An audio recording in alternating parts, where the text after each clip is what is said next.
por que a classe operária não está encabeçando essas manifestações. Milhões de pessoas no meio da rua, mas a gente sente que, embora certamente haja muitos trabalhadores, mas a classe operária em peso não está participando dessas manifestações. Por quê?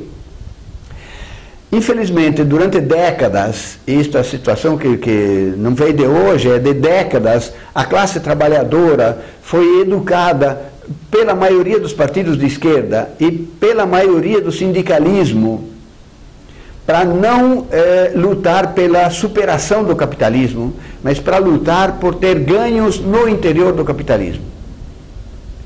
Então, em vez de colocar no horizonte uma perspectiva revolucionária, como era muito comum na segunda metade do século XIX até a primeira metade do século XX, a discussão a respeito da superação do capitalismo, da superação de toda forma de exploração do homem pelo homem, da construção de uma sociedade efetivamente igualitária, naquela época, na segunda metade do século XIX até a primeira metade do século XX, era o pão nosso de cada dia.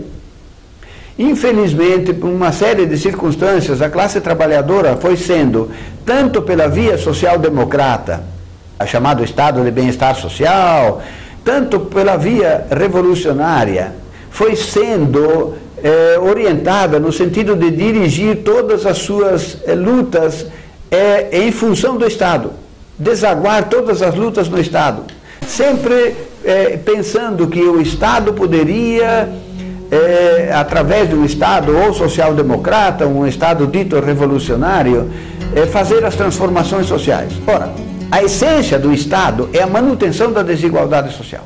A essência do Estado é a defesa da propriedade privada.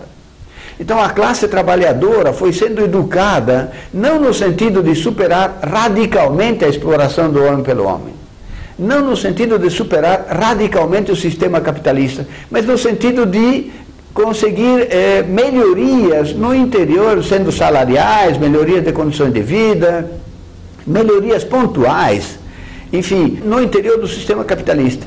E o sistema capitalista, sabiamente, incentiva as políticas setoriais, as demandas setoriais, que são importantes, são justas, mas elas não universalizam, não apontam para o coração do problema, que é a exploração do capital sobre o trabalho.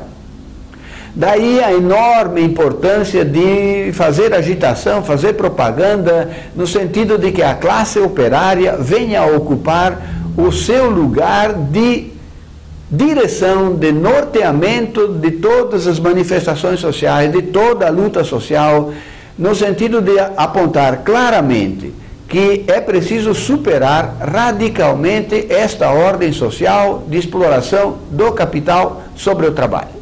E significando também que é preciso superar radicalmente o Estado. E que superar radicalmente o Estado não tem nem nada a ver com anarquia, com confusão.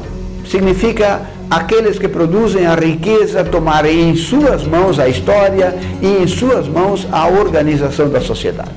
É isso que é preciso voltar a enfatizar. No próximo bloco vamos abordar um pouco a questão de por que mudou a forma de atuação do governo, dos governos, tanto estadual como federal. Obviamente a ação da polícia não é casual, é sempre... ela entra em cena de uma forma ou de outra, a mando dos governos. Então, de alguma maneira, embora no Rio a coisa não tenha sido tão... a mudança não tenha sido tão enfática, mas em outros lugares houve uma ênfase, uma mudança significativa. Vamos pensar um pouco por quê.